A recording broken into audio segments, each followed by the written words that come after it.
off. But we want each group to actually let us know what was talked about in your group, and to moderate this is Dr. Bill Casebeer. Thank you. All right, thanks very much, Heather. If everybody can grab a seat, we'll go ahead and get started. So what we'll do for the next 30 minutes is we'll do a quick hot wash and summary from each of the 4 breakout sessions that talked about some of the discussion questions your discussion leaders were given right before the break. So we had 4 sessions running simultaneously. The session that I was part of, a session that Diane DeEulis chaired, a session that Jim Giordano, whom you met this morning, chaired, and finally a session chaired by Herb Lynn. So I will go ahead and start with my group.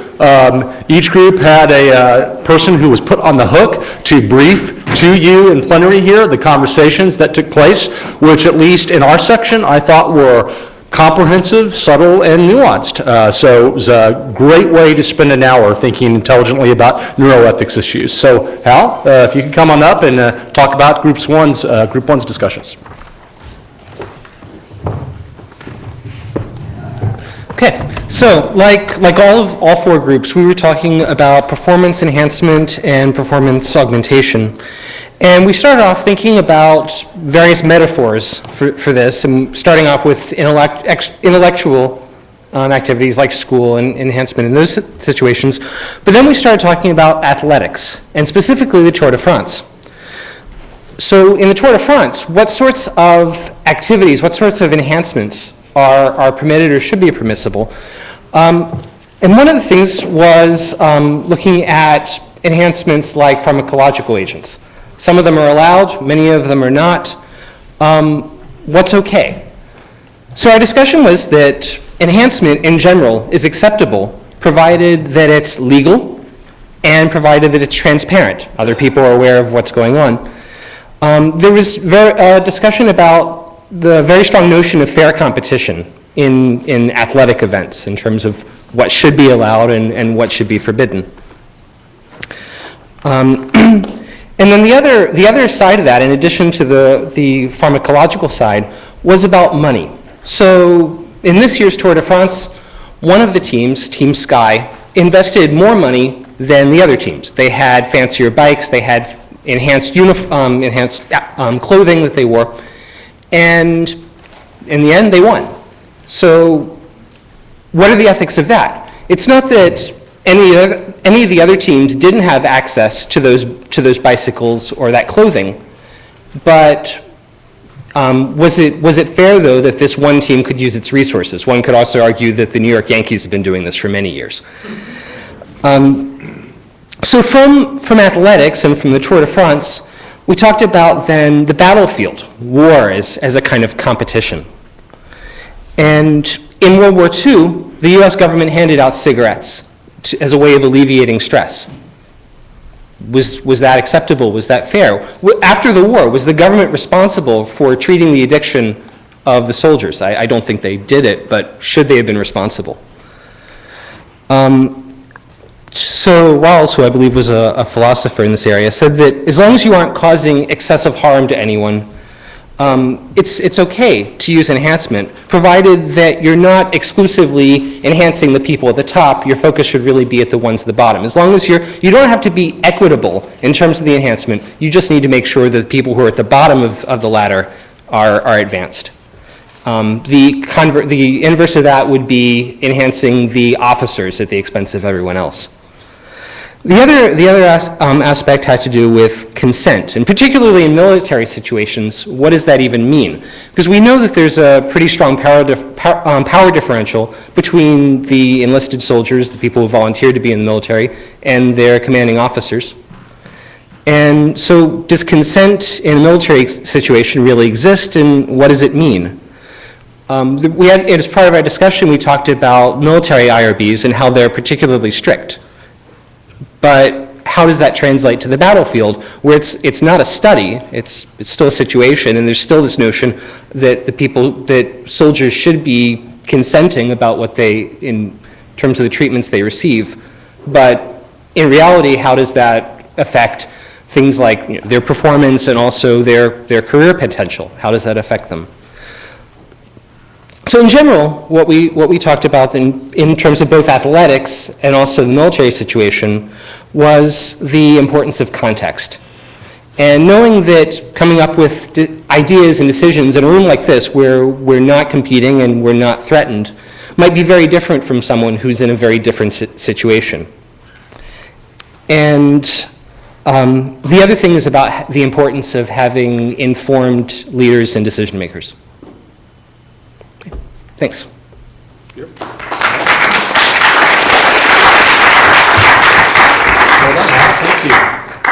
Diane, over to you in your group. Let's see, do we have Diane? Let's see, there she is. We have someone? All right.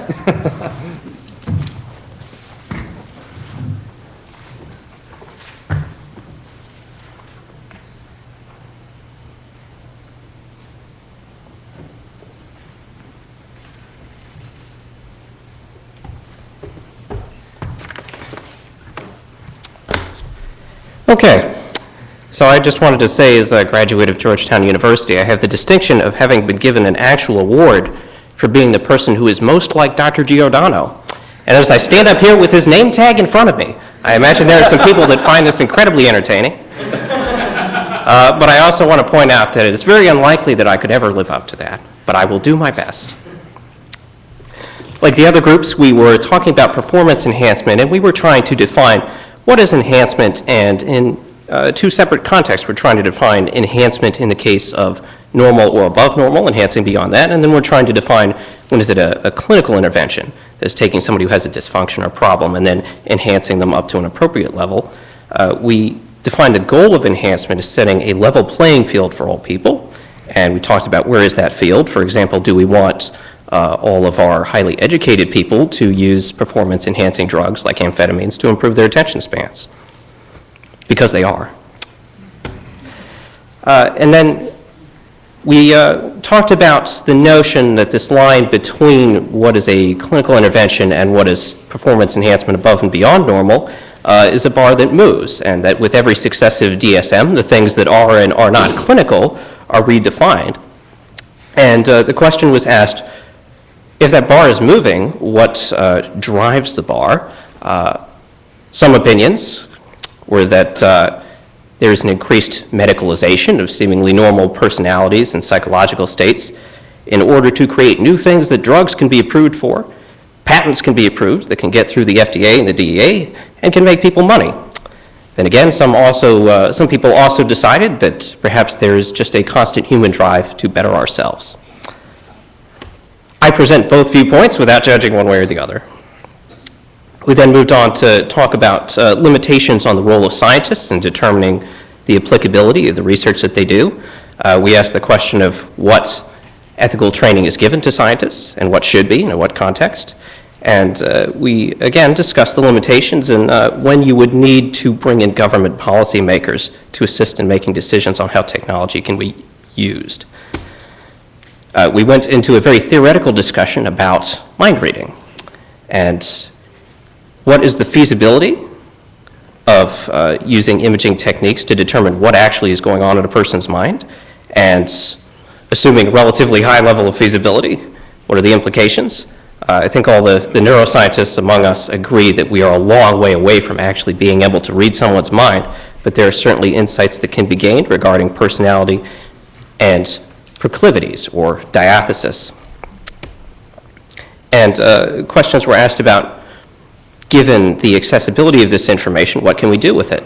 If we know that someone has a proclivity to do inappropriate, violent, or otherwise criminal behaviors, what is an appropriate intervention? What can we do prophylactically? Can we do something clinical? Or can we simply take certain individuals that we deem to be extremely dangerous out of society before we even know that they've done anything wrong? The idea has been proposed. So thoughts versus agency was debated considerably. We asked more questions about when is regulation needed on these technologies. And a particular point of interest was that the dual-use phenomenon that we see in neuroscience is different than everywhere else because neuroscience allows us to affect consciousness, to affect an actual humanity of the person. And nothing else can do that. So that concludes my summary of our rather disjointed but very interesting discussion.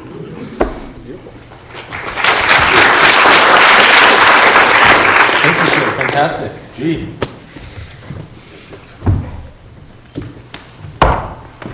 Well, you can only collect the Giordano Award when you actually become one with your razor. So one of the things that we choose to do in our group is we can take a more macro approach to the issues. Rather than going down to some of the neuroscientific and neurotechnological weeds, we want to really look at some of the grounding ethical issues that may inform policy, given it's a neuropolicy group. Here to present a very, very brief overview is Anthony Schiavo.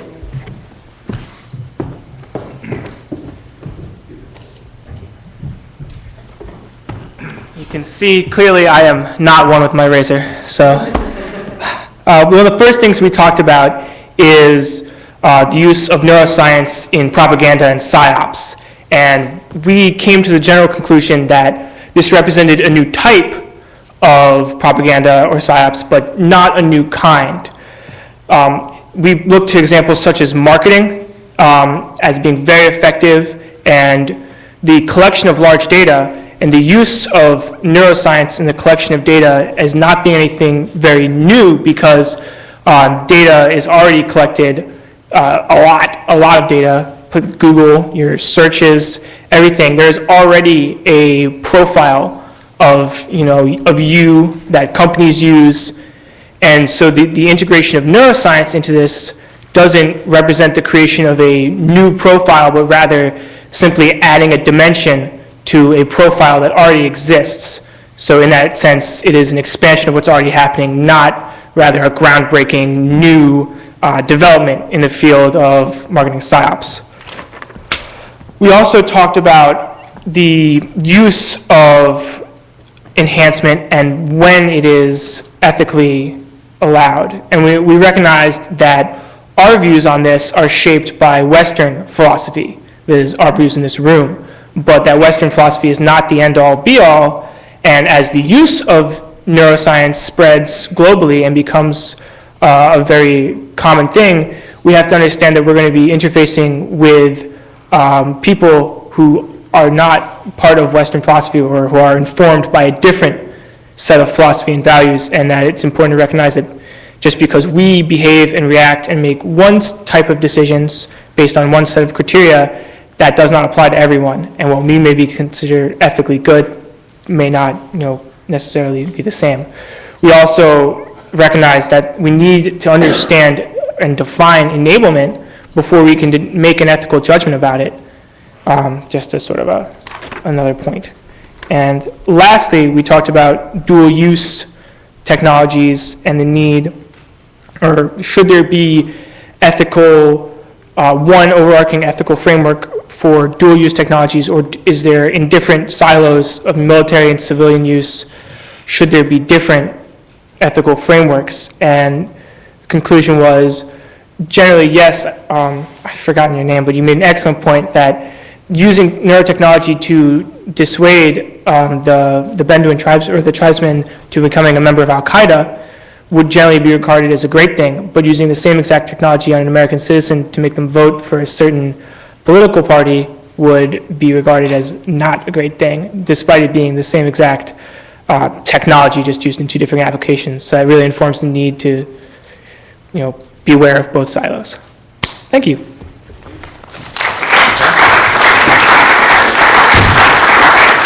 Thanks very much, Anthony. Dr. Lynn. Are you? Oh, there we are. Great. Thank you.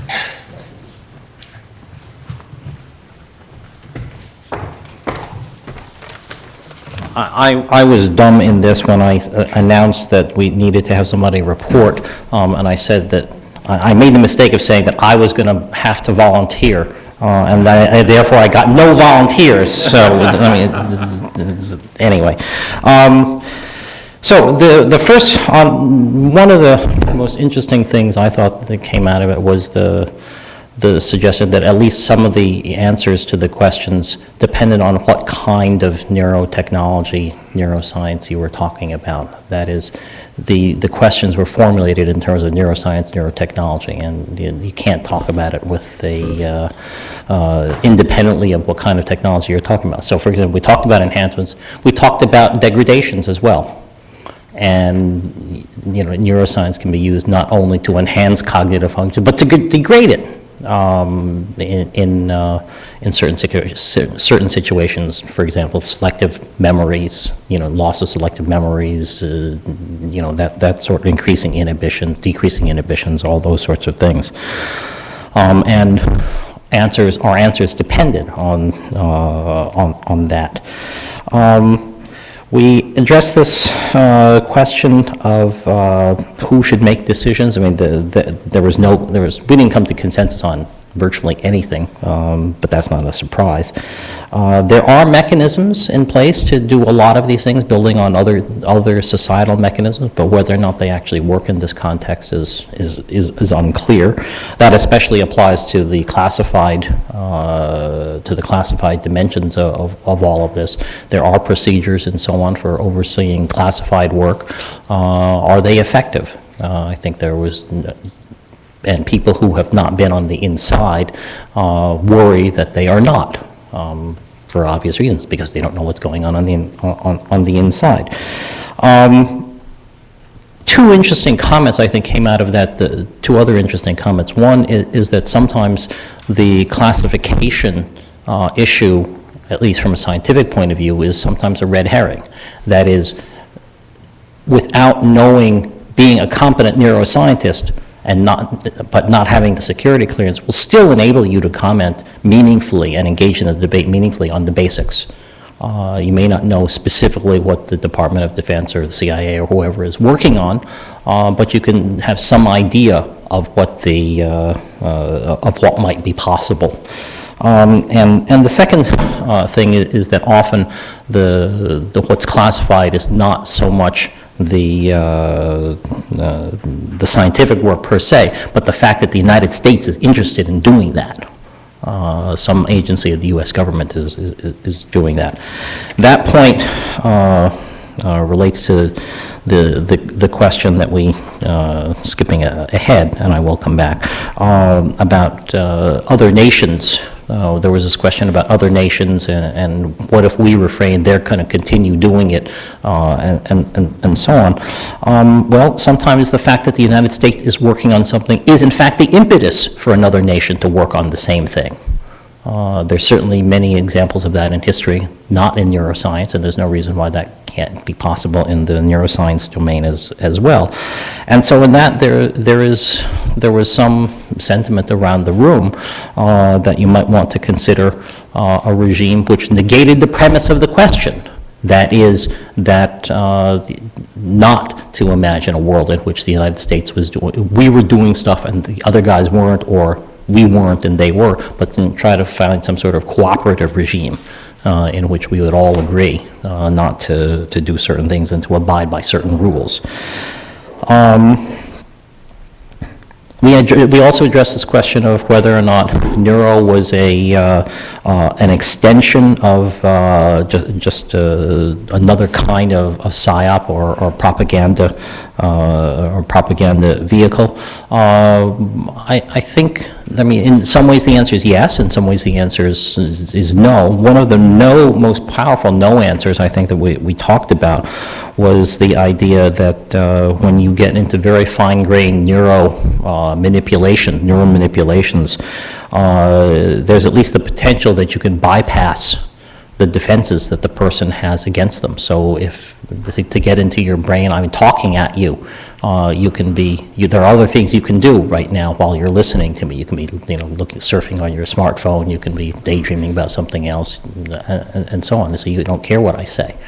But if I can directly inject what I'm saying into your brain, you don't have that option anymore. So there's a sense in which that's both potentially much more invasive and also potentially much more covert, all of which raise interesting ethical issues.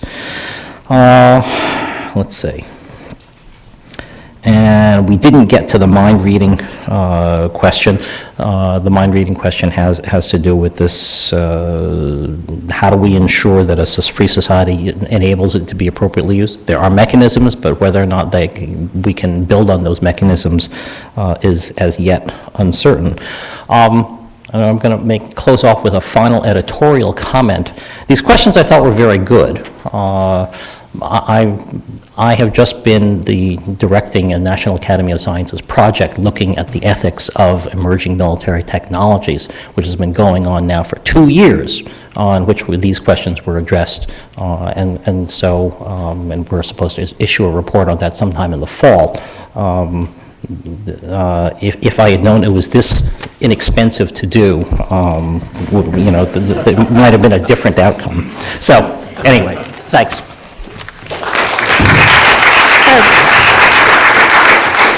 All right, fantastic. Thanks, Herb. That's a great summary across all 4 groups. It sounded like we had a rich set of discussions over lunchtime.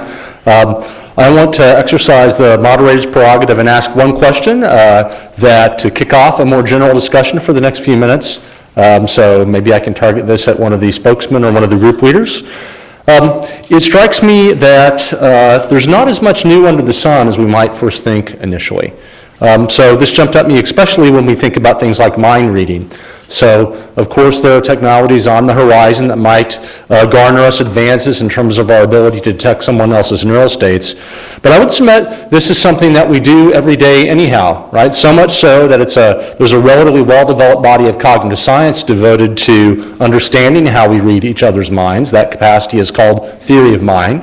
It's something we exercise every day as social creatures. So I try to make informed guesses about your mental states, your beliefs, desires, and attitudes based on your body posture, your gestures, both conscious and unconscious tells that you emit as a social creature.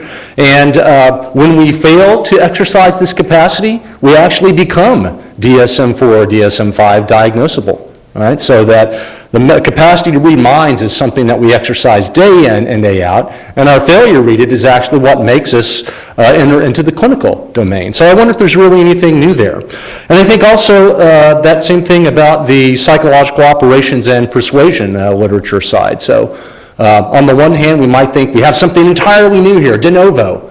But Aristotle's Rhetoric was written 2,300 years ago, and his Ethos, Logos, Pathos framework does a pretty nice job of laying out some of the basics of how persuasion happens between social creatures. And there may even be some compulsion affiliated with that, right? So, Herb's presentation was so powerful, I had no choice but to agree with his conclusions. Right? So I wonder how much is new under the sun here. And I invite any of the group leaders or presenters, really anyone, to talk about if they see something on the horizon that's radically new in the neuroscience field.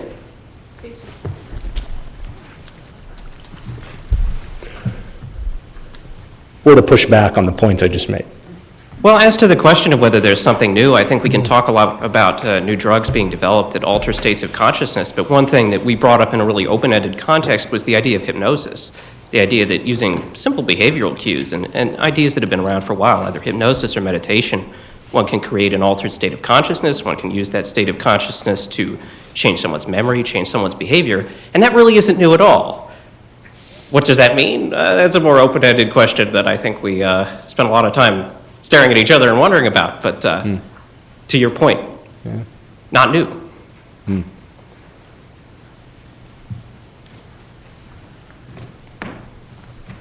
Hi, Deb Matthews from Johns Hopkins. I think that there isn't a lot new, except that I think each time there's a new, sexy, emerging technology that's getting a lot of attention and needs some sort of policy structured around it, it's a new opportunity to figure out how the heck to do this. And for that, I think it's worthwhile and interesting. So even if there's not a new particular development in technology that sparks the discussion, maybe it just highlights the fact that in general we haven't come up with a framework that grapples with how we exercise good judgment or regulate perhaps in some of these domains. Well, and how we manage incredibly quickly moving technologies. Right.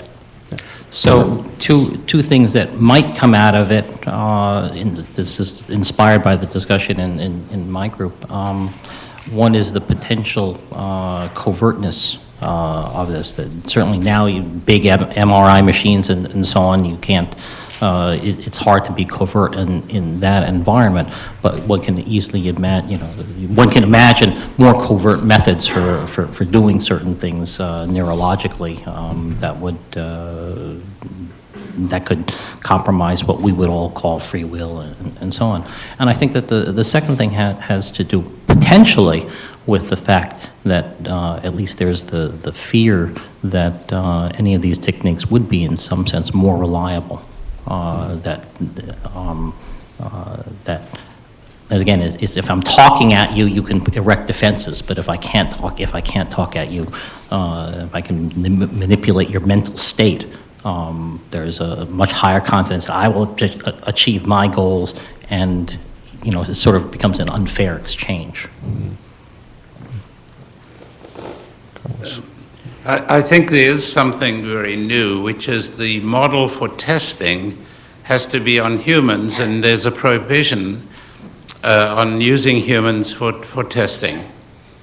In other words, other therapeutic drugs, chemical testing can be done on animals and various other test instruments. But in the neurological area that we're talking about, which is quintessentially the most human part of us, there is no model that where my understanding is that legal testing can be done in the kind of experimentation one does now with other drugs. Okay. Yeah. Thanks, Carlos. I think what is new is the speed, and this was sort of touched on, the speed with which these changes are happening. More has changed, this was brought up in the group, more has changed in the last 250 years than the last 2,000 years, and more in the last 30 years than the last 100. And so these changes are coming very rapidly now, and the systems that we have in place need to be able to adapt to that. Mm-hmm. Did the groups have any thoughts about how you deal with the rapid pace of change institutionally with regards to training and education schemes for administrators, for people who want to exercise good judgment? Any thoughts on how you deal with rapid change? Not as much as you'd probably want. Yeah. I have a feeling it's going to be the topic of conversation this afternoon when we talk about neuroethics training and education. Yeah. Okay. All right, anyone else want to bring up an issue we haven't discussed yet that was discussed in the breakouts for our final minute here in plenary? Okay, great. Well, I hope you had a rich discussion over lunch. I very much enjoyed our section. I thought we had 3 other great debriefs as well. These aren't issues we're going to resolve in a day. And as the rate of change in science technology development accelerates, I think it's critically important we come to grips with the ethical framework we use to exercise good judgment in this field.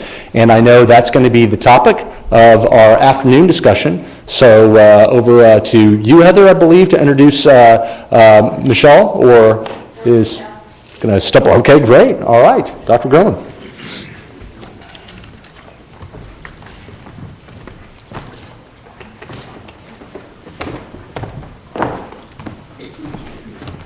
Hi, everyone. I'm Michelle Grohman. I'm Associate Director at the Presidential Commission for the Study of Bioethical Issues. Yes, it's a mouthful, and I won't say it again during my few minutes up here. We'll go by Bioethics Commission alone.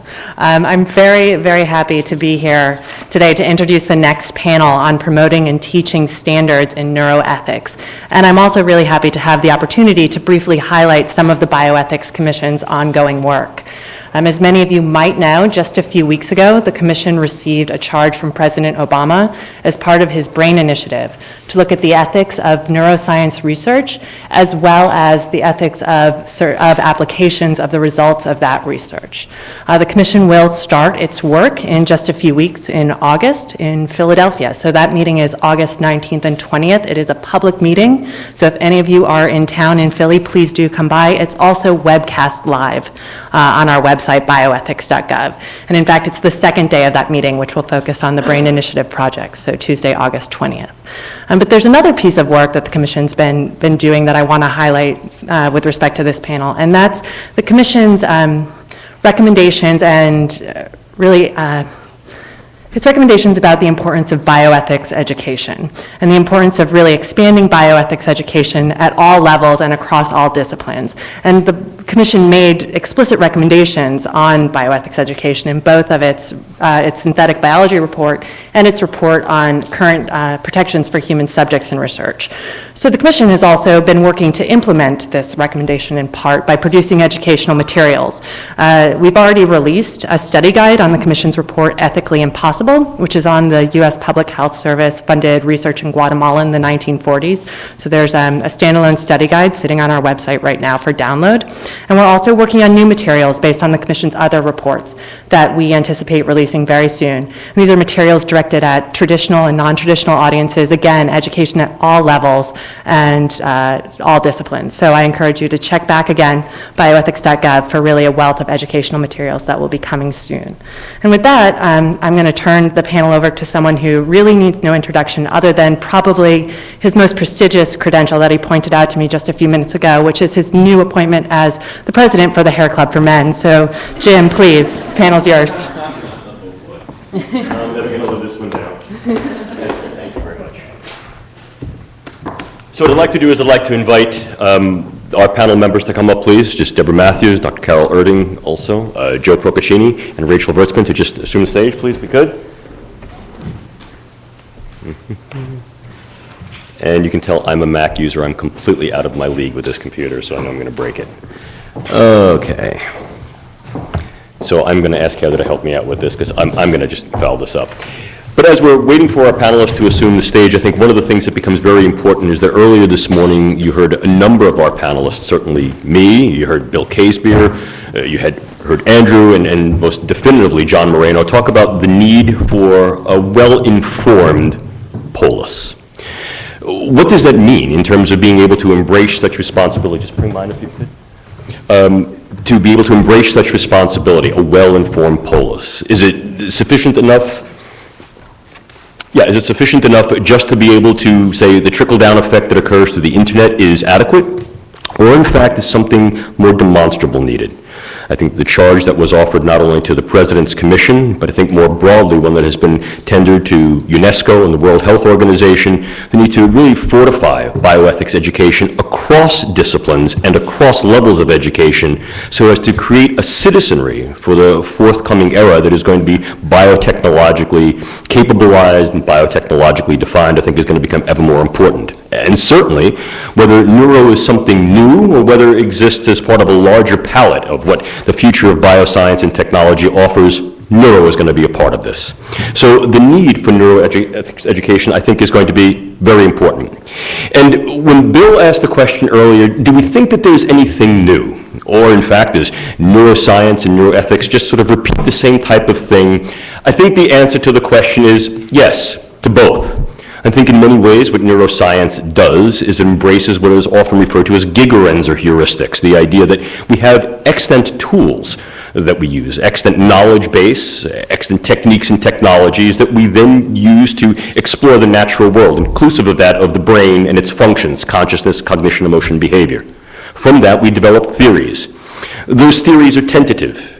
From those theories, we then expand our tool sets of knowledge and capability, and we utilize new and ever-expanding tools to then develop newer theories. And from those theories, these are then decontextualized from the academic silos of scholarship and become part of the public fabric of the way we view the human condition, the human predicament, the human being even, if you will. And what that means for our relationships to ourselves as individuals, publics, groups, nations, the nature of our affinities, the nature of conflict, and how we may use these tools and these theories as viable entities in our lives, in society, in contemporary culture. Certainly neuroscience is doing this, and it's doing this quickly. Let's not forget that the field of neuroscience as a titular field has only been around about 3 decades. When I got into the field some 30-odd years ago, there were just a handful of neuroscience programs. Now, I submit to you, can't swing a wet rope over your head without hitting neuroscience programs at the collegiate level, at the university level, in medical schools, dedicated think tanks, and increasingly, even before that, programs that are offered as specialty foci in high schools. One thing I can tell you is that although it may not be something new, neuroscience joins the fabric of other dimensions of science and technology, and in so doing contributes to the human in transition, the human in evolution. And as a result, as one of our tools that we harness that we use, that we develop, it can and will change these aspects of what it means to be human, our predicament of suffering, sadness, pain, perhaps our lifespan, perhaps even parts of our finitude, our relationships with each other, and of course our being. But what becomes important to understand is that we do this. Neuroscience, like any science, is in fact a human endeavor.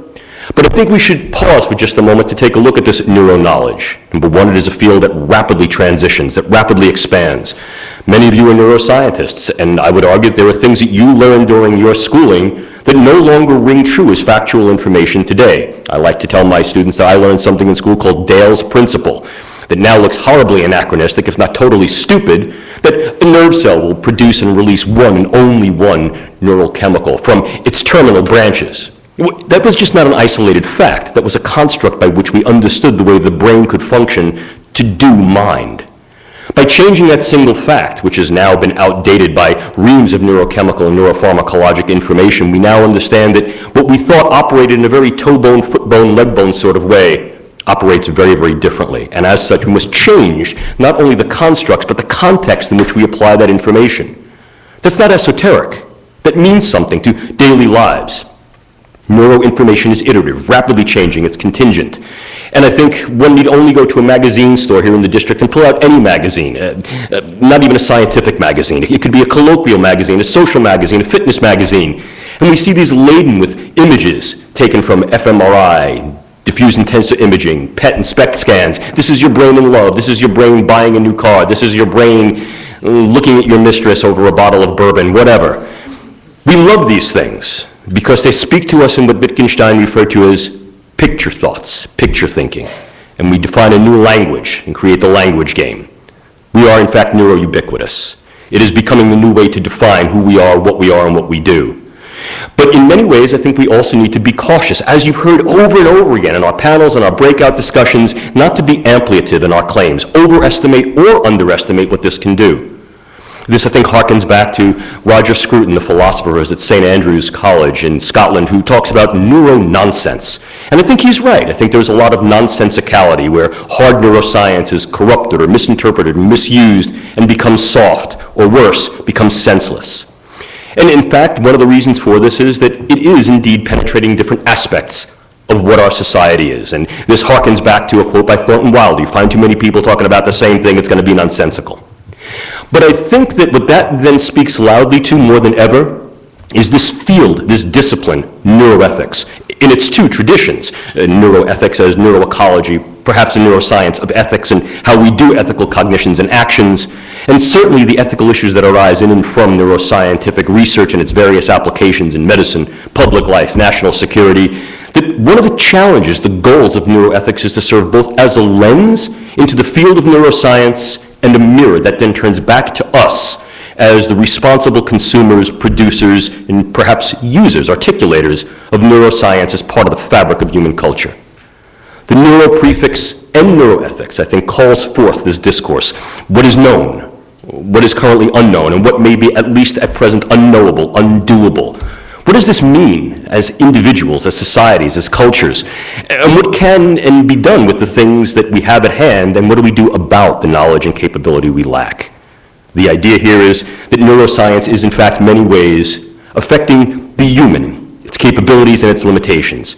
And so one of the things I think we need to pose is sort of to look back to the future. And I pose for you the Socratic question.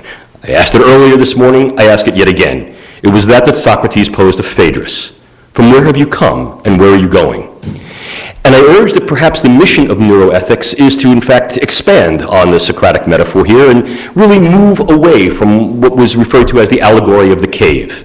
For those of you who are unfamiliar with it, the allegory basically goes that there are a group of prisoners who were held captive in a cave that had a fire behind which was puppeteers who were orienting various puppets that cast images upon the wall. And the individuals who were prisoners in the cave were bound by their own ignorance, not necessarily by intent, but very often by circumstance. They didn't see the puppets, they didn't see the actors, they didn't see the flame, they saw shadows, and they saw not reality. So the Socratic maxim for see not merely shadows, but know the realities that exist beyond the cave, I think is important for what we must do about and with neuroscience. And this prompts the question then, what of those of us who are scientists, who work in the field, and the humanities and humanity itself. Passive producer, we do it, let someone else deal with it.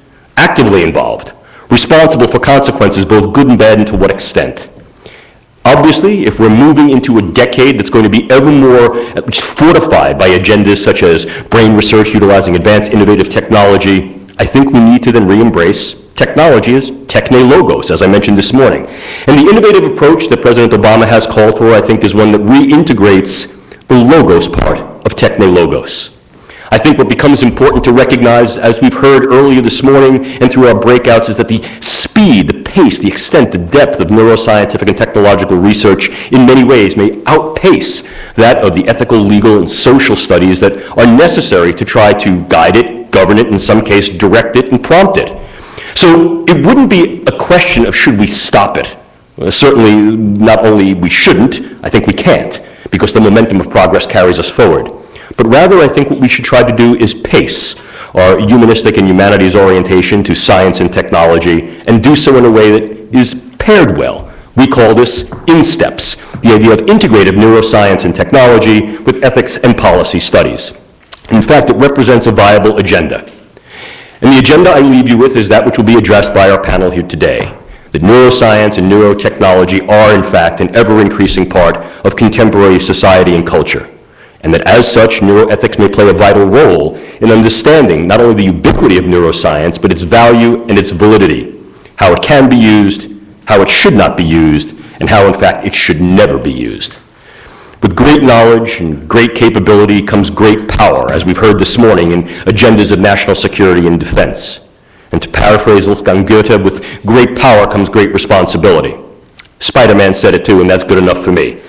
So what I hold for you here, ladies and gentlemen, is that the future really exists in our hands, but not those of us who necessarily sit in this room. Our hands are those of stewardship.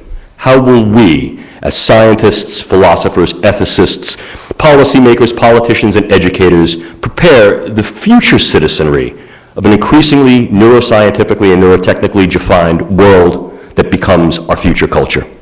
To address that, we have an esteemed panel. We have Deb Matthews, who'll talk about programs at Johns Hopkins University and how they've addressed that from science and bioethics and integration. Dr. Carol Erding, who comes to us from Gallaudet University, who will approach the issue of neuroscience and neurotechnology and the ethics of embracing neuro-ontologies and how that may be important not only for marginalized populations, but for all of neurodiversity that represents humanity. Joseph Procaccini will talk to us about the need of undergraduate and pre-collegiate neuroethics education as an increasingly informed populace that needs to become the polis that both Bill Casebeer and John Moreno referred to this morning. And Rachel Wertzman, a student in the PhD program in neuroscience at Georgetown University, who will afford the student's perspective of what the neuro world means to the new graduate. Without further ado, please welcome our first speaker, Deb Matthews.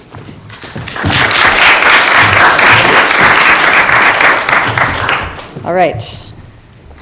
The screen is black, so let's see. And then click on PowerPoint, and yours should say 2. There you go. 2. Great. Thank you.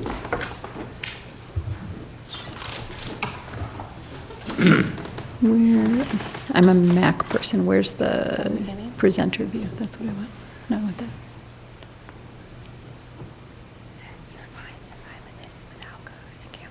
Yeah. Oh, sorry. And just from beginning. These things are so much easier when they're hardwired into your brain. And I was having Mac PC problems, and the PC appears to be having Mac problems, so I apologize. On my screen, that looked fine. So I thank you very much for the introduction. You presented a rather grand vision that I don't quite feel equal to. I have a much more modest aim in my presentation, although you teed me up rather nicely, because I'm going to start by talking a little bit about the sort of evolution of bioethics and neuroscience, which are both actually only about 30 years old. And then go on to neuroethics, talk a bit about how Many in the academy think about and are driven to engage in neuroethics, education for whom, and then training. And then I should say, both as a disclaimer and as an announcement, I'm here in part as just a faculty member at Johns Hopkins and someone who does work in the area of neuroethics, and also as a member of the International Neuroethics Society. So I'll put in some plugs for them at the end. I'm on a couple of committees for them and want to make sure they get their due. So the two fields, bioethics and neuroscience, both coalesced in the sort of 1960s, 1970s. In fact, the terms bioethics and neuroscience were both coined at around the same time as well. The Hastings Center was founded in 1969, as was the Society for Neuroscience, as was the predecessor of the American Society for Bioethics and the Humanities. All of this was sort of happening at right around the same time. They are all, both fields are inherently interdisciplinary. Both fields had debates about whether or not they were fields at all, and about how such sort of disparate fields, individuals from disparate fields could, sorry, you have fallen. Oh, was it? Was that me? Sorry. Both fields are inherently interdisciplinary. The predecessor I mentioned before, the SHHV, was the predecessor to ASBH, focused on or discussed in their founding documents the relation of human values to education for the health professional. Society for Neuroscience has similarly, since its beginnings, been focused as well on education in the neurosciences. But I think the biggest point I want to make here is not only that both of these fields are rather young, but they grew up in a similar way, with groups of very different people coming from very different backgrounds with very different sort of methodological ways of approaching problems, but all addressing similar problems together, but from different perspectives. So then, much more recently, the field of neuroethics came into sort of formal being, which there are debates about whether or not it's separate from bioethics, how much of a direct line there is from bioethics to neuroethics, but roughly, let's say that it's bioethics as applied to neuroscience, although neuroscience does have, as has been discussed today, the mind-brain issue, which is different, somewhat different than the sort of standard bioethics issues related to consent and coercion, et cetera. I think that neuroethics has, at least in some ways, learned from the ELSI model. That's the Ethical, Legal, and Social Implications Program of the Human Genome Project. And I think that there are other analogies between neuroscience, neuroethics, and ELSI, genetics, ethics, and around genetics issues, especially having, as it relates to sort of the way that we're thinking about the brain as being so, key to who we are as people. We feel similarly, at least, about our genomes. The neuroethics as a field started by an interdisciplinary group of folks from bioethics and neuroscience and related fields. But the implications of this interdisciplinarity for neuroeducation, or neuroethics education, I think are important. Because again, you have people from incredibly different fields trying to approach the same set of problems, when even people within each of those fields, within neuroscience, within bioethics or neuroethics, come from incredibly different fields. I'm a geneticist by training.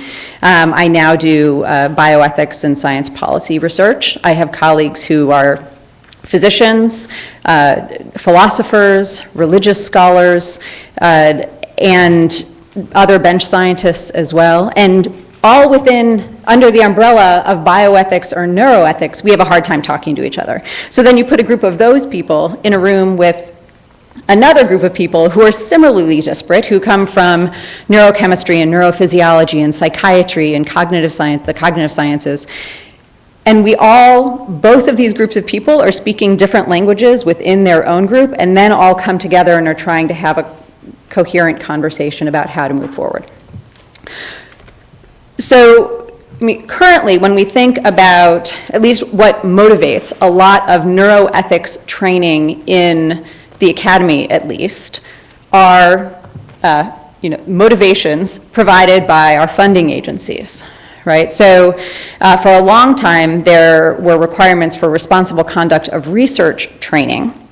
But in early 2010, NIH added the sort of, I think of it as the ELSI component, right? The societal component. Scientist as a responsible member of society, including the environmental and social impacts of research. So it's not just don't lie, don't steal, don't cheat, don't put your best friend's name on your paper, but also think about how the science that you're doing in the lab, what the implications of that are outside of here, which is what the whole conversation has been, or most of the conversation has been about thus far today. So in this context, we are generally thinking about training the scientists, right? The scientists need to think more broadly about the work that they're doing, which I absolutely ascribe to and think is critically important.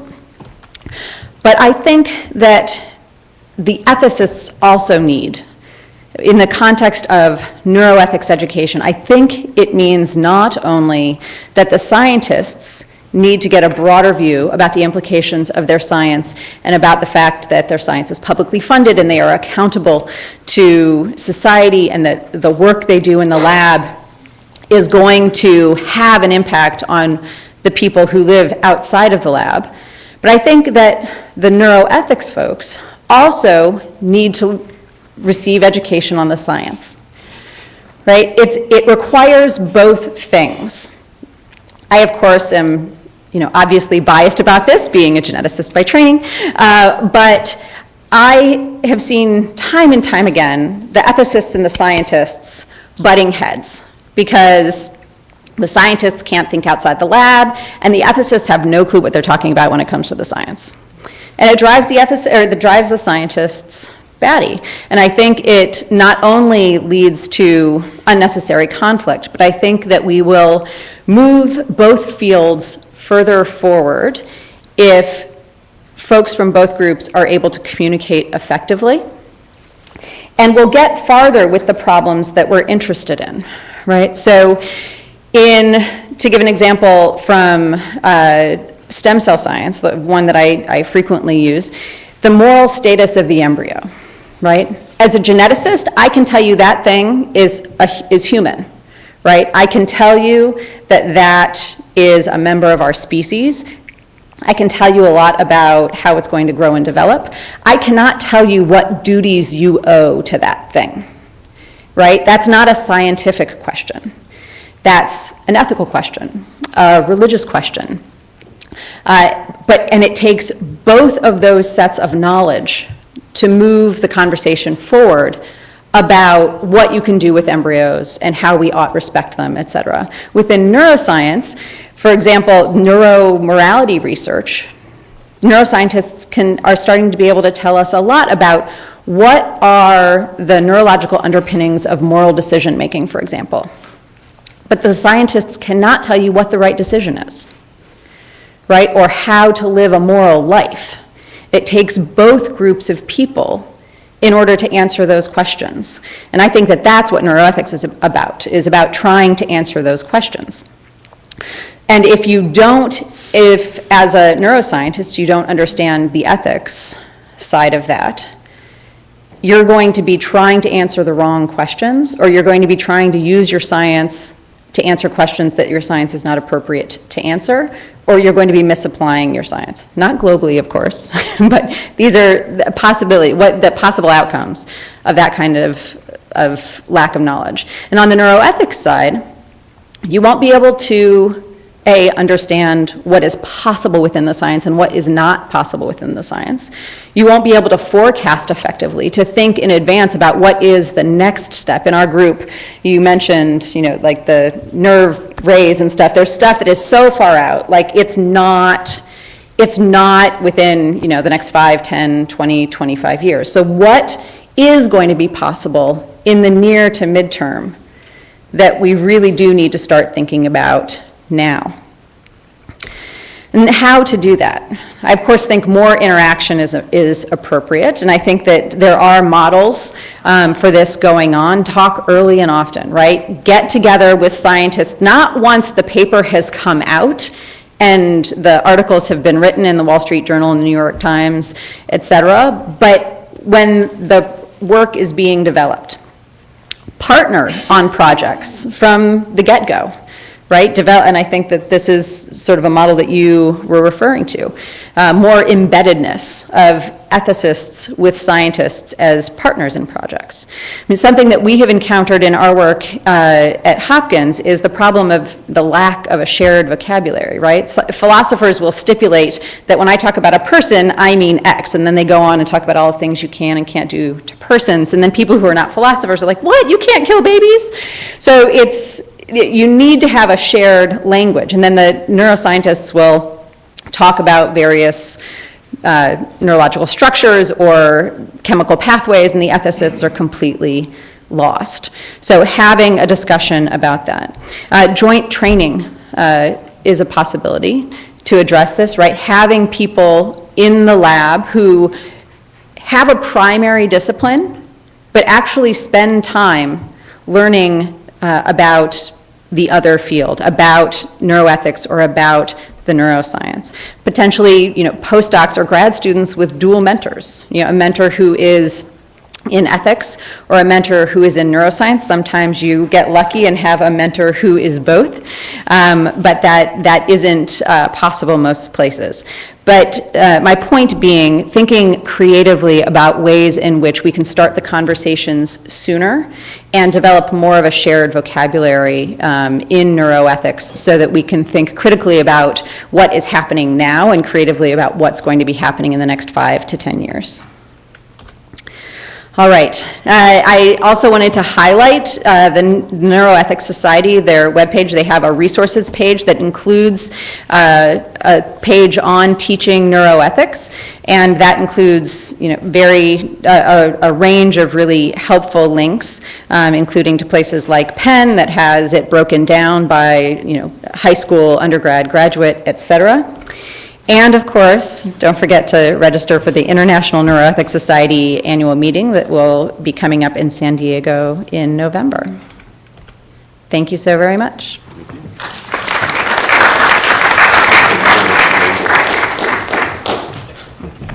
So I think one of the take-home messages that we see here is the fact that increasingly, given the pace and depth of neuroscience, that the call for neuroethics is going to be not only into the scientific community, but also into the community of the humanities, of policy, of law, of the arts. And I believe that the reason for this is quite simple, and that more and more that we understand about the nature of what it is to be human, and perhaps to be not human, what sentience is about, panience, sapience. The more we understand that this represents a very multidimensional facet of existence in nature as we know it. But we must understand also that we can't be naive. One of the things that becomes important to do is to sort of not extricate neuroscience from the societies in which we find it. And science and technology, like any field, can be used to leverage certain things that are normative and certain things that are applied. More and more neuroscience programs are weaving their way into those populations of individuals who are being defined by and shaped through the neuroscience itself. One, increasingly, has been the community of the hard of hearing and the deaf. Here to represent the new program in educational neuroscience and the imperatives for neuroethics to be able to serve a population that is increasingly being viewed under the window of neurodiversity is Dr. Carol Erding, who serves not only as graduate dean, but also as associate provost for research at Gallaudet University here in Washington, D.C. Please welcome Dr. Carol Erding.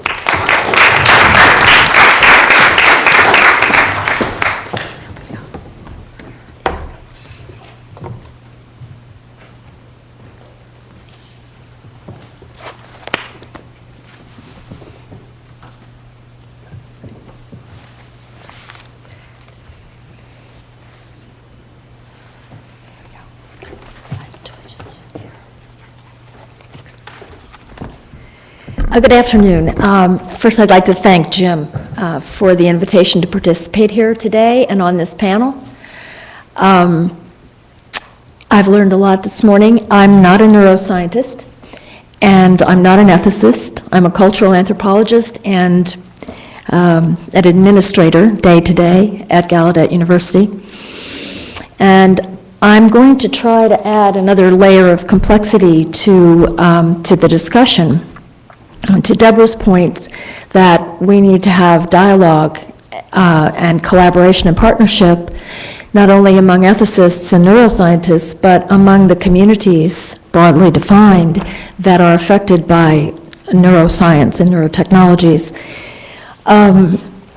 First I'm going to tell you a little bit about Gallaudet, because many of you probably haven't heard of Gallaudet, except perhaps when we make the front page of the Washington Post. Gallaudet is just down the road, 10 minutes from here, over in Northeast Washington. We've been around, we're going to be celebrating our 150th year next year.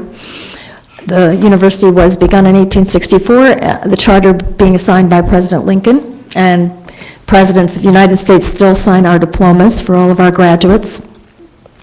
We have approximately 1,700 students at Gallaudet, 450 or so of whom are graduate students. Our undergrads are primarily deaf and hard of hearing, with a very few hearing students, known as HUGs, hearing undergraduates. And then 450 grad students are more or less evenly divided between hearing and deaf and hard of hearing students. Though we are small, we have now six PhD programs.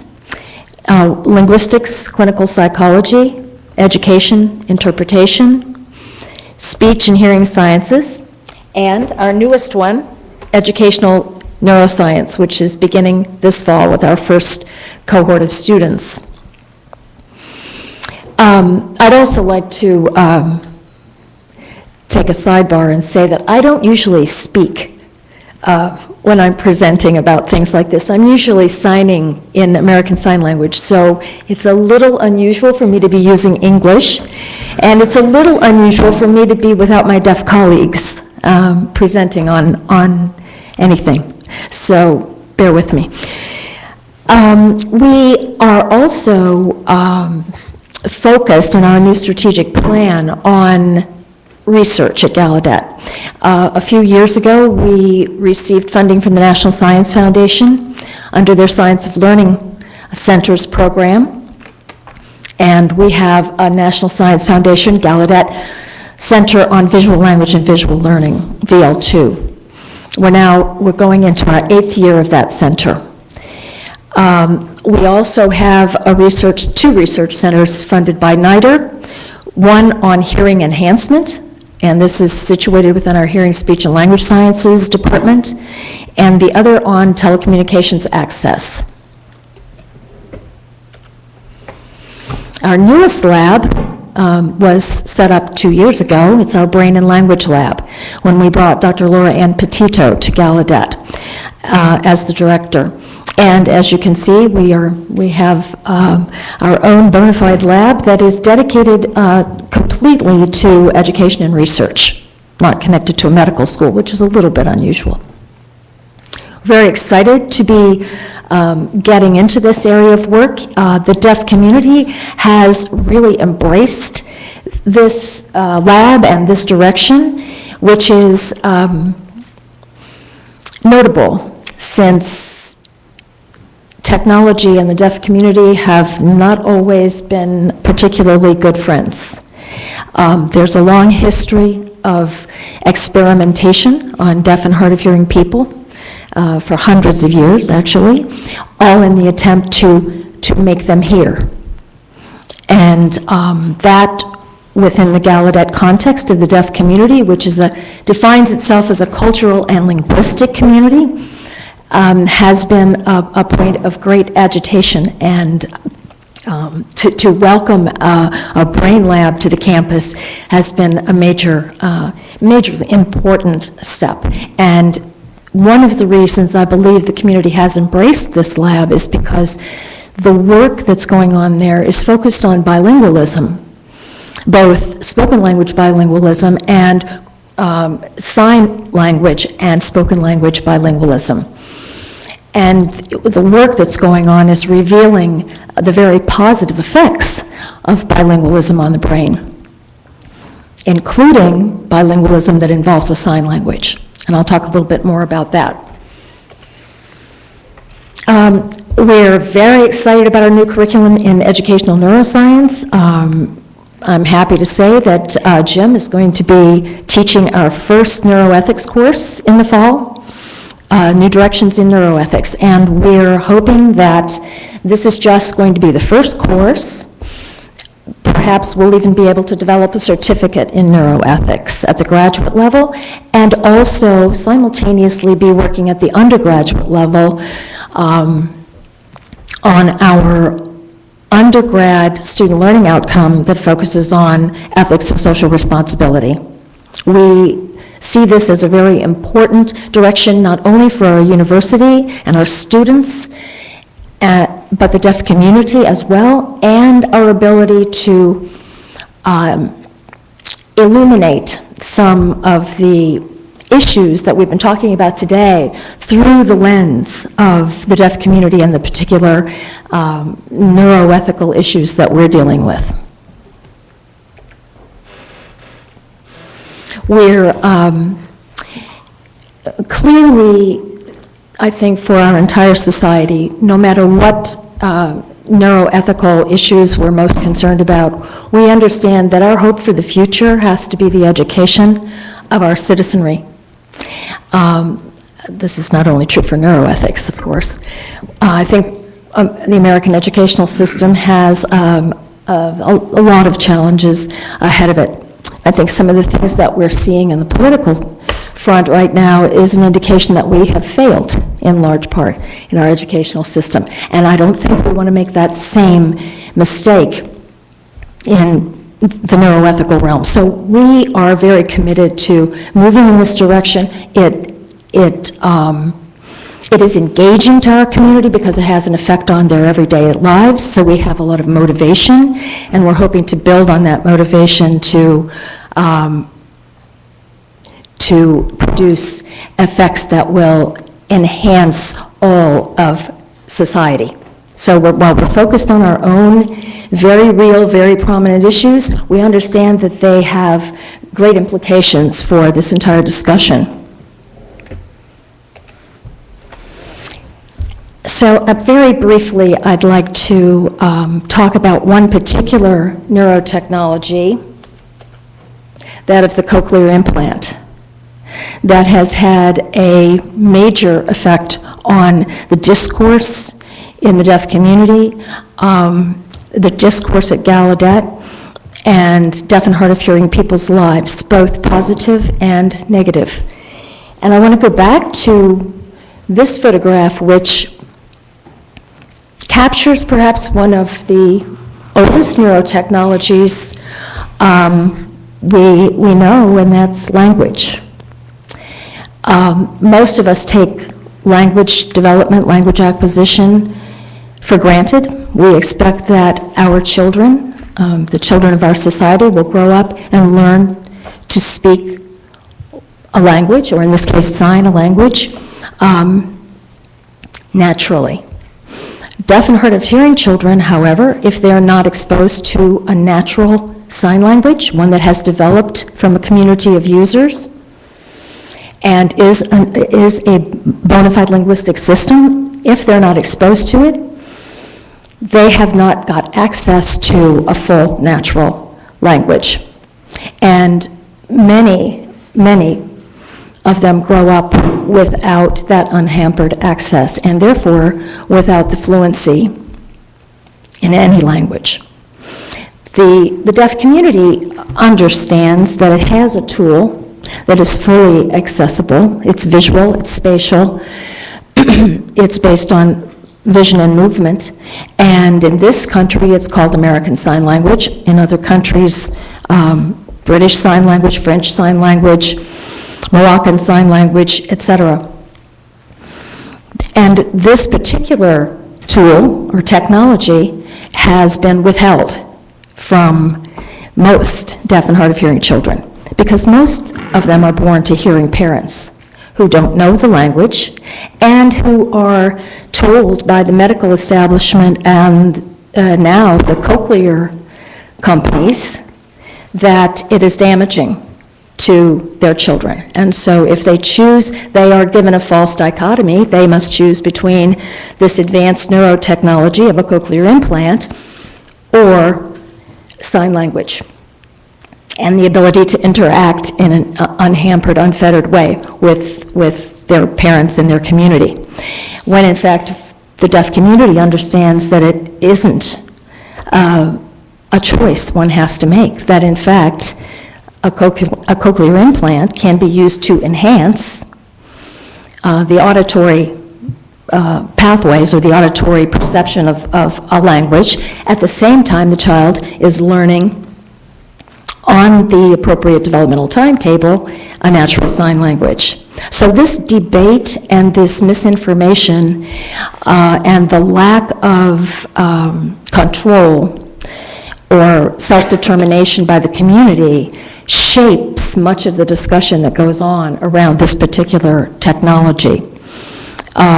These are some of the matters that are being discussed right now on the campus, in the larger deaf communities, and on the blogs. I think as you can see from the issues that came up this morning, this particular example relates to most of them, most of the things we discussed, including, as we were ending our discussion session a few minutes ago, the comment that economics rules everything, because the cochlear companies are in fact reaping huge profits from the implants, and it is the parents who must decide for the infant, the child, whether or not to implant that child at an early age, as opposed to the adult being able to make an informed decision, do the research, and make his or her own decision. The child is in the hands of the parents or the caregivers and the medical establishment and the business. So I'll just end right now with this example, but I think that as we go forward, it's very important to think in concrete terms like this. A particular neurotechnology, the effect it has had on the community, the effect that misinformation, false information, and marketing has had on all of these individuals who come to us at the university and have no understanding or very limited understanding of the system within which they have been living and their lives have been influenced. So we're hoping to change that. It's going to take several years and a lot of collaboration with many of you, and thankfully we have Jim working with us, and I look forward to more discussion with you on this matter. Thank you.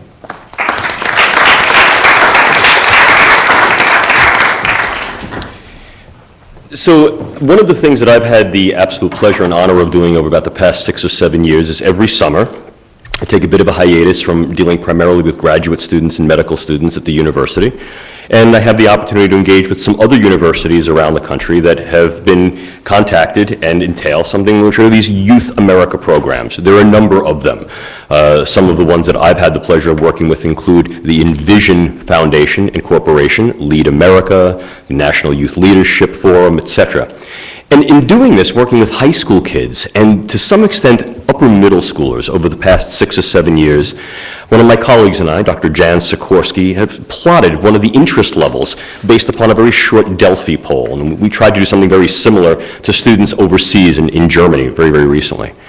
And an interesting set of trend-type data emerged from that. One of the things we find is that there is, in fact, an informational shift of about 3.4 years in the areas of neuroscience, brain research, and what that means for society. Let me tell you that again. About 3.5-year informational shift to the left.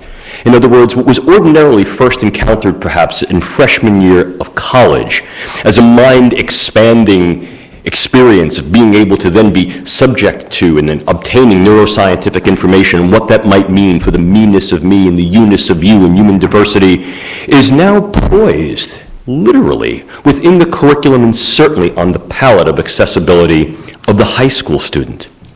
So increasingly, one of the things we're seeing is that this momentum of forward progress, of iterative neuroscientific and neurotechnological development and advancement across a variety of spheres, in some cases being leveraged strongly by the commercial and commodities entities of pharmacology, biotechnologies, if you've heard from Carol, those technologies that are reparative or rehabilitative, has also infiltrated its way directly into public life, direct-to-consumer marketing.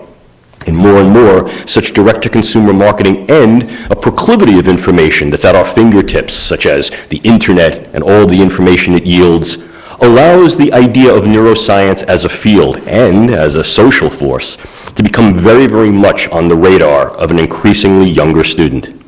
Moreover, our push towards science, technology, engineering, and maths education at the beginning levels of these middle school years is such that we must ask ourselves, given this pace and depth of scientific and technological investigation and inquiry, what will we be raising? Will we be raising technophiles and technocrats, or will we in fact revest these individuals to understand science and technology as human endeavor for human endeavor?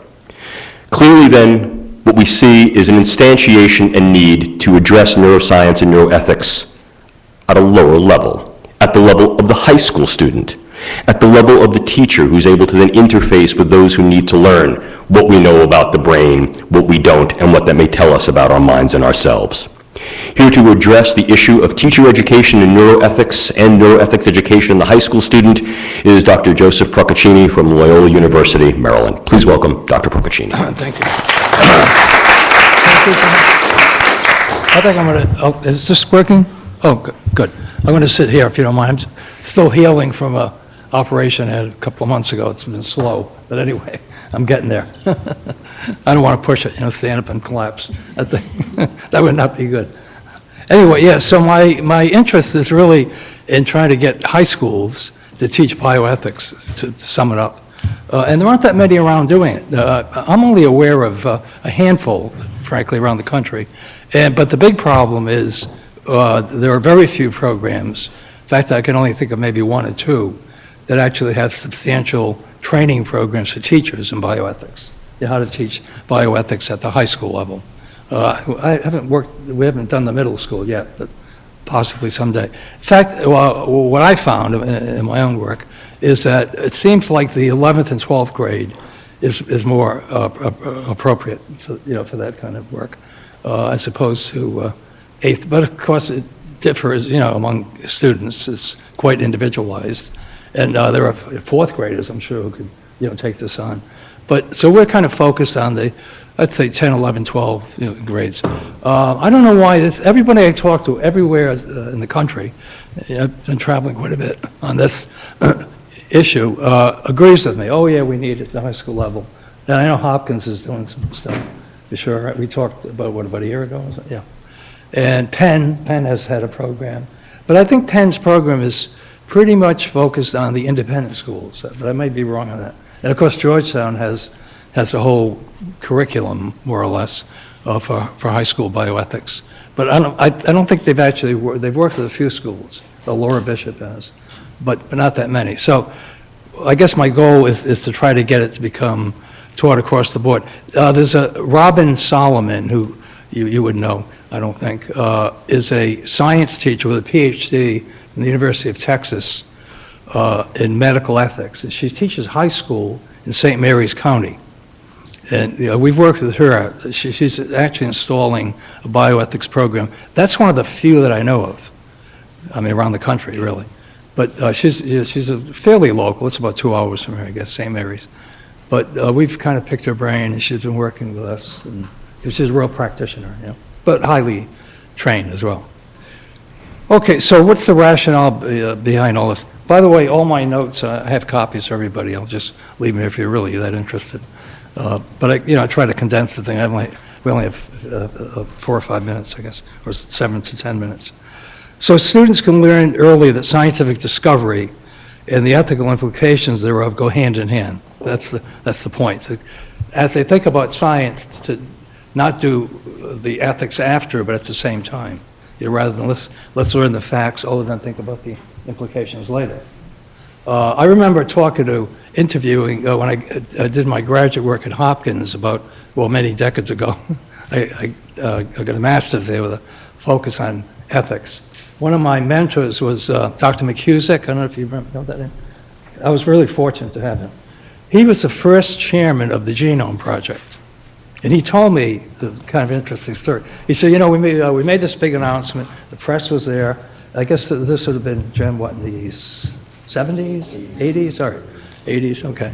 And he said, everybody answering questions about the science. And he says, some little reporter raised his hand and said, hey, by the way, are you guys doing anything about ethics?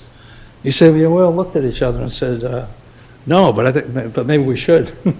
And I think that's how ELSI got rolling a little later. But he also pointed out that only consumed, ELSI, like 5% of the budget. It was a very small amount. So ethics tends to be an afterthought. And I noticed this in my teaching also. We discuss various issues, and then I do it myself. I'm kind of guilty of, okay, let's look at the ethical implications, rather than looking at them together. So one of the things we want to do is have them conjointly discussed. Okay, so the Aristotelian tradition, which we're all steeped in apparently, I know I am, but it sounds a little old-fashioned nowadays, Aristotle. But anyway, but there's kind of a neo-Aristotelianism that's emerging. So it posits that values are sound habits that are ingrained as a part of the maturing process. Okay, so therefore, the earlier we learn these, the better, so that they become habits. And as you know, Aristotle categorized virtues in really two parts. One, reason virtues, or intellectual virtues, you could say, wisdom, scientific knowledge, understanding, and then moral virtues, like moderation, that's the big one, right? In medio stat virtus, a little Latin in there. In the middle is virtue. That's always a tough one to explain. Not too excessive, but not too minimal either. So it's not halfway between, but you kind of have to know when to increase it or decrease it. The example that's often used is courage versus, I guess what's the opposite of being afraid, cowardice. Okay, and then prudence, consideration of others, magnanimity, that's an old term, huh? And then justice, of course, is a big issue. So teaching bioethics in high school also aligns well with Lawrence Kohlberg's 4th and 5th stages of moral development. Kohlberg, as you know, was kind of a key player in developing the theory of morals in kids at Harvard. At stage 4, high schoolers have the capacity to become more concerned with society as a whole. Then at stage 5, students realize that a healthy society is best conceived as a social contract into which people freely enter to work to the benefit of all people. Also, the common use of cases, casuistry, I guess it's called, in studying bioethics parallels John Dewey's problem-solving approach. So kids learn best by being presented with an issue. And I think that's so true, I see it in my own graduate classes. People love to talk about a real issue, Example that I usually use in my class, and really it keeps going, it's a gift that keeps on giving. I'll say, do you think prisoners should be eligible for a kidney transplant? Well, legally they are, as you know. But how about morally? They go, well, what's he in jail for? Well, who said it was a he, first of all? Oh, well, that's true, okay, there's a little bias there. All right, so what's she in jail for? Well, I don't know, robbing a 7-Eleven and shooting a clerk. Then they'll say things like, well, how old was the person she shot? Did she have any kids, the person she shot? Did he have any kids? How about the prisoner, It goes on and on. What kind of people are they? And then so there's a kidney available. You have a 42-year-old dentist with 3 kids who's been a pillar of the community.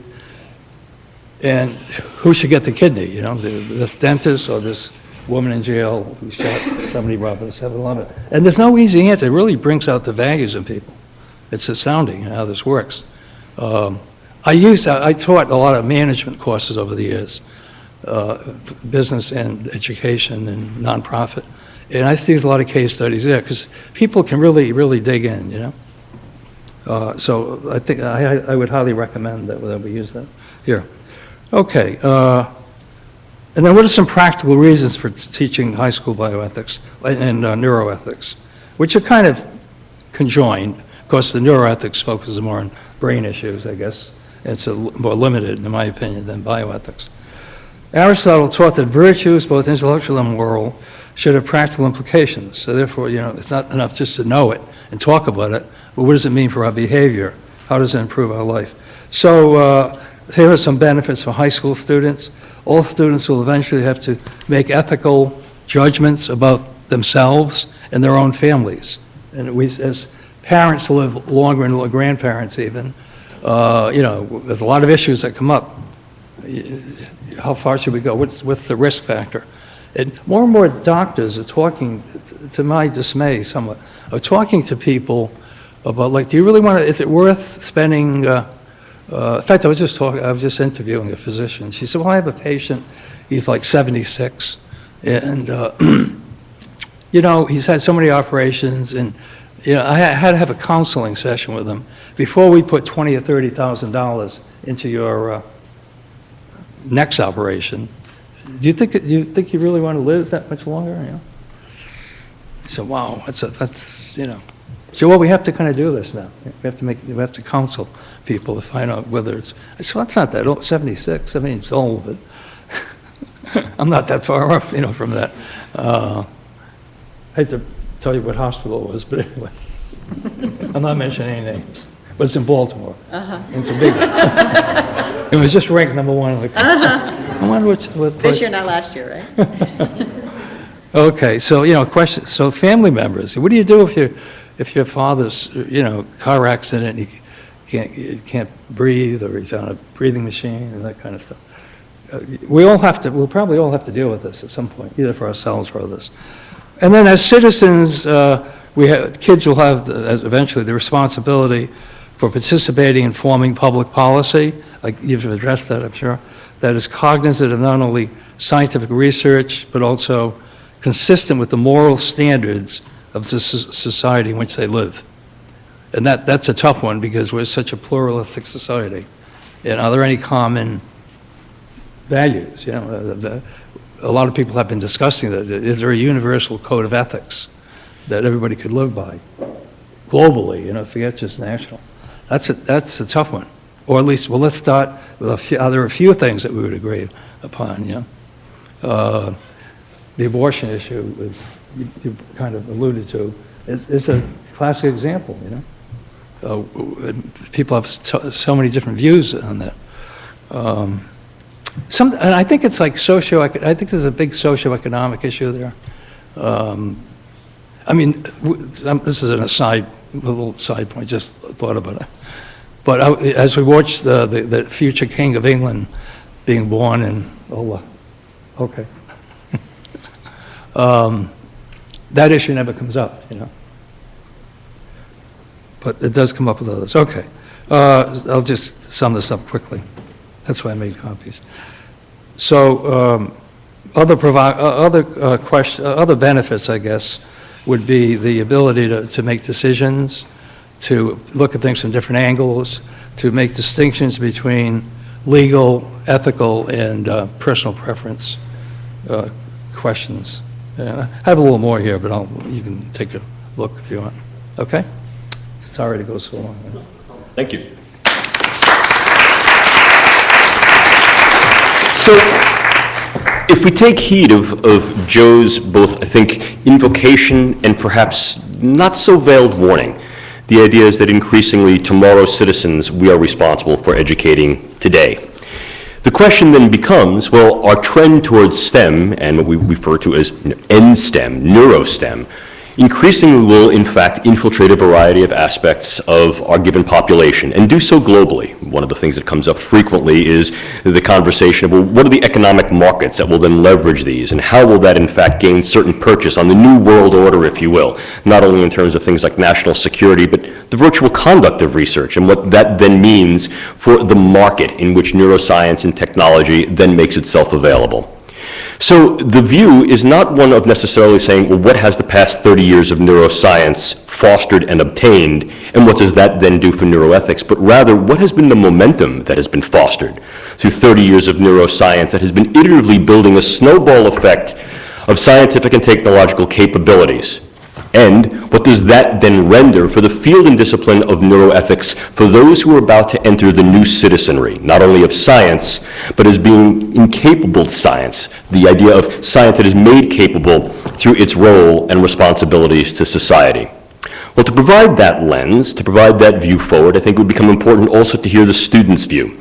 At Georgetown University, we have a program which is the Interdisciplinary Program in Neuroscience. And you've heard often this morning that neuroethics, bioethics, and the nature of neuroscience essentially grew up together, if you will, sort of the endo, ecto, and mesoderm of sort of the new world of the scientifically shaped world body order. The question then is, where do we fit the neuroscientific student, and what is the role of neuroethics as the neuroscience student faces the precipice of launching their career in an ever more neuroscientifically and neurotechnologically determined world? To address this point from the student perspective is Rachel Wurzman, a PhD candidate in interdisciplinary neuroscience at Georgetown University. Please welcome Rachel Wurzman.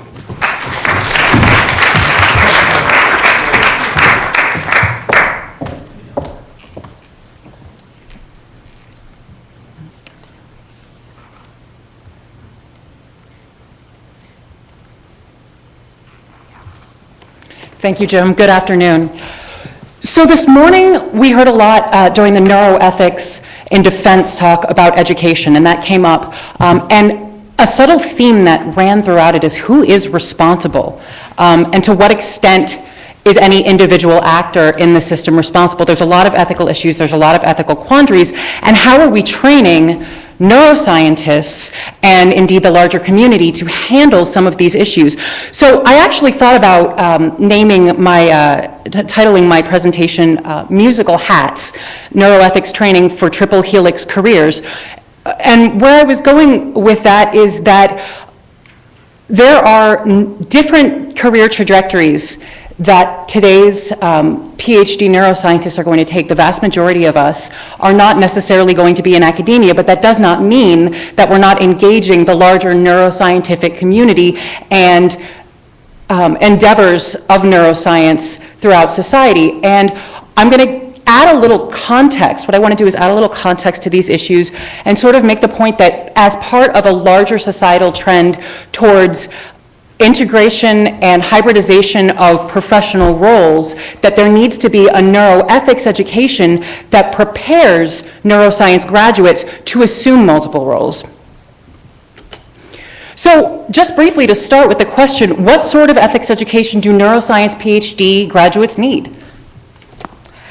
And the answer, very simply, at first, is that which will prepare them for the ethical responsibility of their professional roles. So that's really a good question. What are their professional roles? So neuroscience careers are often, like any other STEM career, going to be characterized by transition. And the reason for that is directly after graduating, 65% will do a postdoc. But after that first postdoc, what you find is that a minority of neuroscience PhDs are still in academia, either doing a second postdoc or have scored some sort of faculty position. So that's a majority of neuroscience PhDs that are no longer, after 5 years, that are no longer in academia. So what are we doing? We've been trained as in research, and so leaving it immediately, we feel qualified for basic and possibly even applied research, but as we leave academia, a lot of other roles are assumed. For instance, science communication, we might work for nonprofits and foundations, we might be involved in neuroscience and neurotechnology research and development, we might be involved in policy, think tanks, and we might go onto the program side, we might do research administration, and we might do several of these. And we might do several of these at the same time. So as a fifth-year neuroscience student, I had the privilege of being an intern at OSTP, at the White House Office of Science and Technology Policy, which I did concurrently with my research. As I've done as well research with Dr. Giordano, I would say that I'm one of those fortunate people to have mentors in both neuroscience and neuroethics. But what I've found over the course of this year is that that's a lot of different hats to play. And I reflect upon the ethical education, the ethics education that I received in an interdisciplinary program. And it is of a very high standard in terms of NIH. But really, it focuses mostly on the responsible conduct of research and general academic professional ethics. So what was lacking is a framework for considering these issues in a larger way. And there's a consequence to this, and in order to explore that consequence, I want to give a little, to refer to a broader trend that's happening in knowledge innovation in society.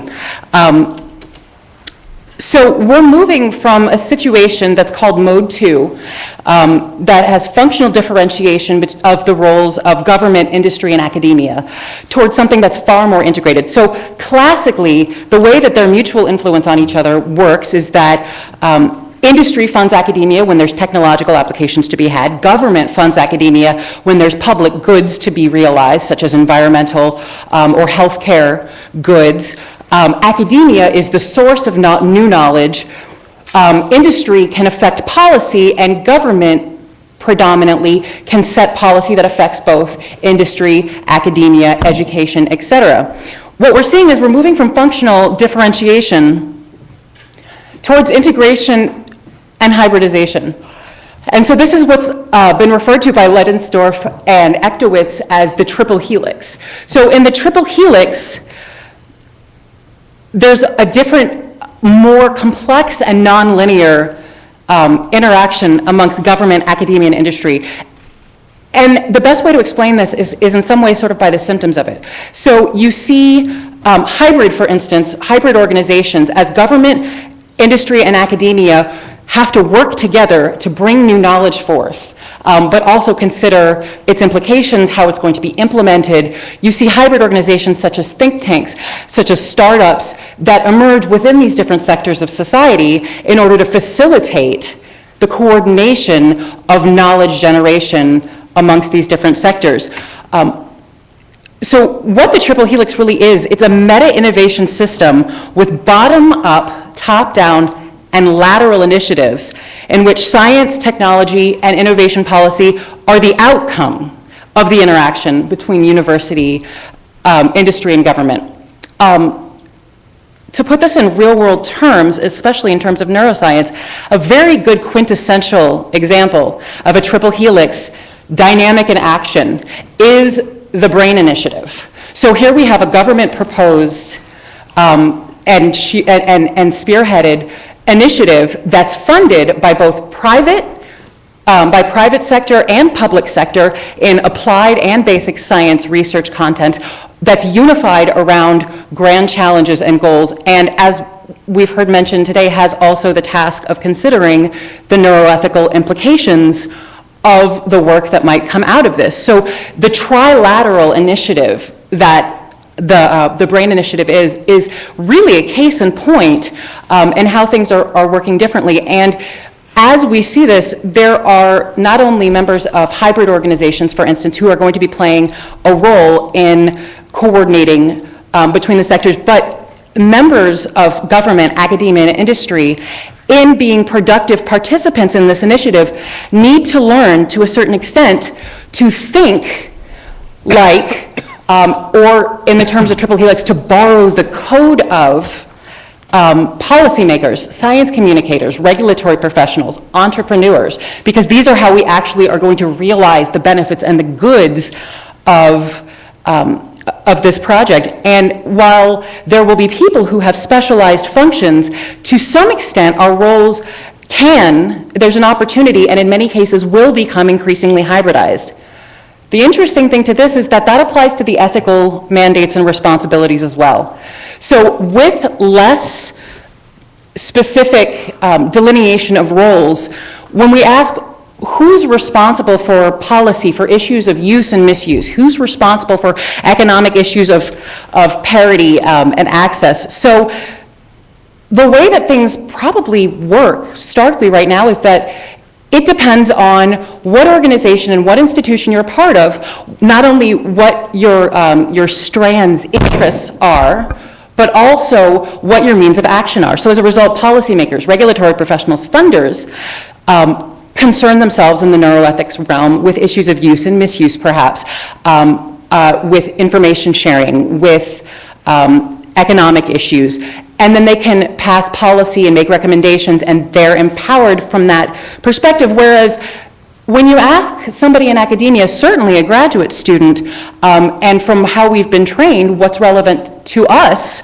or what we're aware of that we can actually have some power over in a neuroethical context, it comes down to the responsible conduct of research, protection of the patient, basic ethical conduct as researchers. And I find that, that I've heard ethicists, the responsibility of ethicists versus scientists, and trying to put these communities together, it seems that some of the broader philosophical issues and implications of generating new knowledge in neuroscience are often offloaded to the neuroethicists, as are sometimes evaluations of risks and benefits, and whether or not a particular technology is appropriate to the purpose to which it's being endeavored. And then finally, I think that everybody is responsible for communication, and there's a tremendous, tremendous risk inherent with miscommunication, overhyping for neuroscience, for neuroethics. But nobody is specifically trained to deal with this. Scientists are not necessarily trained as communicators, and so as a result, media tend to be, even though everybody's responsible, sort of the buck stops with the media in terms of overhyping. So, this isn't working. So who really are the people who should be responsible? The Nuffield Council of Bioethics recently came out with a very excellent report called Novel Neurotechnologies Intervening in the Brain, and in their chapter 4, the ethical frameworks, they describe the virtue actors as those who research, develop, administer, use, fund, market, govern, and communicate the capacities of novel neurotechnologies in that context. I would postulate that that's probably everyone in this audience here, and probably encompasses the vast majority of an online audience as well. So given that we all have somewhat of a shared responsibility, and that our roles as we collaborate become less specifically delineated, the responsibility for the ethical things become less specifically delineated and delegated in Triple Helix endeavors. So the virtue actors need a deeper and more dynamic understanding of neuroethics because of the complex consequences that can transcend helices. So implications of industry actions are going to affect the public's support for funding for certain initiatives. That's sort of an emerging backwards relative to the classical way of thinking of things, way of influencing. So back to the question, what sort of ethics education do neuroscience PhD graduates need? And the answer is still that which will prepare them for the ethical responsibilities of their professional roles, but also that more integrated and hybridized careers call for an ethics suitable to Triple Helix dynamics. And so we can start to think about what are some of the skills and basic competencies and understanding that we need to be able to potentially, at different points in your career, have an understanding of ethics appropriate for a research scientist, for a science communicator, for a policymaker. And so Jim referenced InStep and using neuroethics as both a mirror and a lens. And so I strongly support this. And in fact, it bears an interesting parallel to Triple Helix dynamics for generating innovation, in that just like the different strands, government and industry sometimes borrow each other's code, reflect upon one another, and interact reflexively and recursively, so does examining neuroscience as a human endeavor for human endeavors.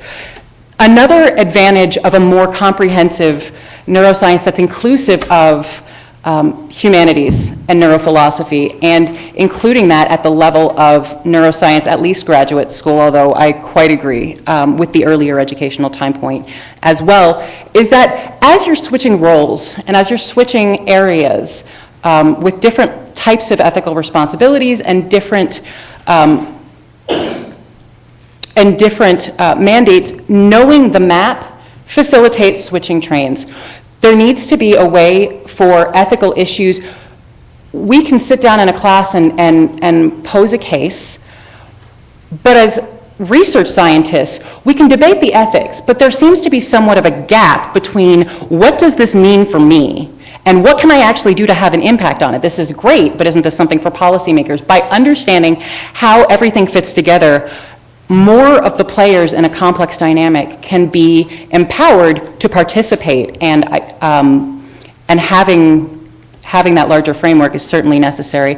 And furthermore, reminds everybody to mind the gap, which I just use to refer to the dialogue that's referred to with the prefix neuro, and to be mindful of the special implications that come from this this study.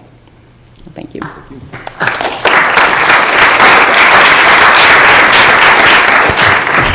So what I'd like to do now is I'd like to open the floor up for questions from the floor to our panelists, and give you a little time if you want to head up to the mic. I think that's important. What I'd like to do is, as we're getting ready to pose some questions, I'd like to pose one, sort of take moderator's privilege, if I may, and pose one to each and every member of the group very, very succinctly to sort of address for each and all of you.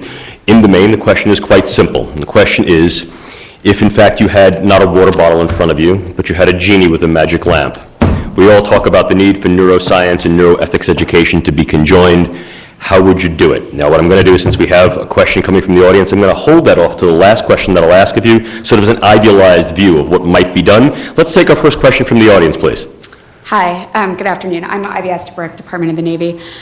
So one of the challenges, I think, as we talk about neuroscience and neurotechnology is that it's not just technology, it's how we understand how people think and make decisions and the implications and influences on that decision-making that sort of the average policymaker, for example, might not take explicitly into consideration. So as you're talking about ethics, how do we train or teach or socialize this idea that there are outside influences working on your decision-making, not technology? You're not going to get your magic 8-ball that helps a decision-maker through neuro tools to give you an answer, but you can make them more cognizant of what we know about decision-making processes to get to those decisions.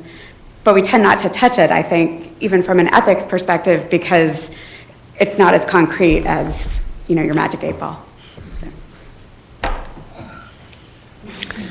I'll be brave and start.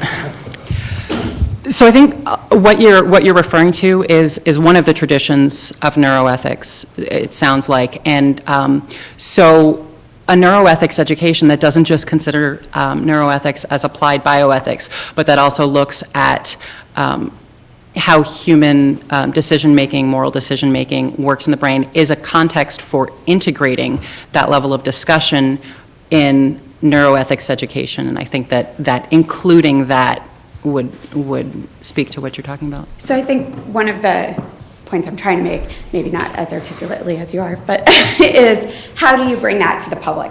Because I firmly agree it can be an important part of an academic education, but most people don't have the privilege of spending 5 to 8 years getting a PhD in one of these subjects. Yes, please. I wish Marielle Hardiman was here to actually answer this question. So Marielle Hardiman she was actually a Baltimore City School principal for years, and then did a PhD at Hopkins, and now does brain-based education. And I'm sure she would have a lot to say. She's a very dynamic speaker on how to do that. But I think in many ways it comes down to teaching critical thinking skills, right? I mean, if you are aware, if you think critically about the decision you're making and are in fact aware of what are the different parts, and I think honestly that's part of my role as a bioethicist, is just to complicate things for people, right? And if you can do that for students and they learn to complicate it for themselves, I think you're more than halfway there. Perhaps one of the issues has been segregating humanities education and STEM education. Neuroethics is one means of reintroducing humanities education at the level of, at any level that it's being taught, and consider being able to think critically and being able to formulate an argument and the benefits of having an intact functional education system in many ways could be served by having greater humanities literacy amongst scientists. That's my bias. On that note, one of the things we did a few years ago at Gallaudet was to completely revise our general studies curriculum, and it is entirely interdisciplinary. So I think we have a vehicle in place for our undergraduates where we can begin to address this kind of integration of the disciplines, and that's part of our vision for the undergraduate education in this area. Can I just add 2 cents? A big debate in high school bioethics is, should we have one course called bioethics, or should it be across the curriculum? And it seems the small jury that's out, it's not that big, tends to lean toward the interdisciplinary, to have it taught in English and science and social studies, to have bioethical issues addressed there across the curriculum, rather than having this isolated course that you take as an elective, Anyway, that seems to be what's going on. Can I say one thing about this? Along those lines, we at Hopkins, several of us have been doing a lot of outreach and engagement on the book about Henrietta Lacks, The Immortal Life of Henrietta Lacks, and